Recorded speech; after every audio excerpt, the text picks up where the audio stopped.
राष्ट्रिय स्वतन्त्र पार्टी रासपाका सभापति रविलामी छानेलाई प्रधानमन्त्री बनाउने माग तीव्र रूपमा उठ्न थालेको छ। विगतका दशकदेखि प्रमुख दलहरूको बारम्बारको असफलता, भ्रष्टाचार र जनअपेक्षा विपरीतको शासन शैलीप्रति आक्रोशित जनताले नयाँ पुस्ता र वैकल्पिक नेतृत्वप्रति आशा देखाएका छन्।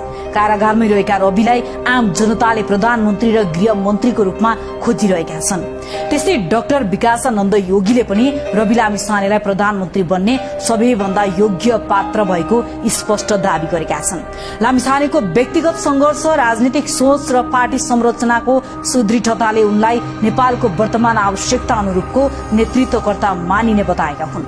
उनका अनुसार रविलामी छानेको पृष्ठभूमि, उनले गर्दै आएको निरन्तरको संघर्ष र रासपाको संगठनात्मक सबलता हेर्दा आजको अवस्थामा प्रधानमन्त्री बन्ने सबै आधार उनीसँग छन्। उनको ब्याकग्राउन्ड र उनले गर्दै आएको संघर्षको हिसाबले र पार्टीगत संरचनाको हिसाबले पनि रवि नै प्रधानमन्त्री बन्ने हकदार रवि नै भएको उनले बताएका छन्।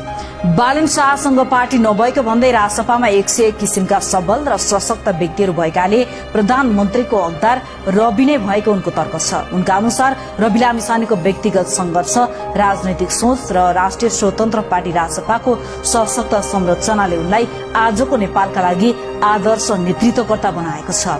रवि लामिछानेले पत्रकारिताबाट शुरू भएको यात्रा जनसेवामा रूपान्तरण गर्दै आम नागरिकको आवाज बनेका छन्। उनले भ्रष्टाचार, अन्याय र गैर जिम्मेवार नेतृत्वको विरूद्ध सधैँ आवाज उठाए, तर उनलाई राजनीतिक प्रतिशोध साधेर झुटो मुद्दामा कारागारमा कोचिएको छ। डाक्टर विकासानन्द भन्छन्, बालन शाह प्रतिभाशाली र जनप्रिय व्यक्तित्व हुन्, तर उनीसँग पार्टी संरचना छैन। तर रविसँग पार्टी छ, नीति छ, कार्यकर्ता छन् अनि संगठनात्मक क्षमता पनि छ। यसैले प्रधानमन्त्री बन्ने आधार उनीसँगै प्रष्ट छ। नेपाली जनताले थकित पुराना शैलीका नेताबाट छुटकारा खोजिरहेका छन्, डाक्टर योगीले भनेका छन्। अब परिवर्तनको नेतृत्व रवि लामिछानेले गर्नुपर्छ। उनीसँग देशलाई सही दिशामा लैजाने सोच र साहस पनि रहेको उनले बताएका छन्।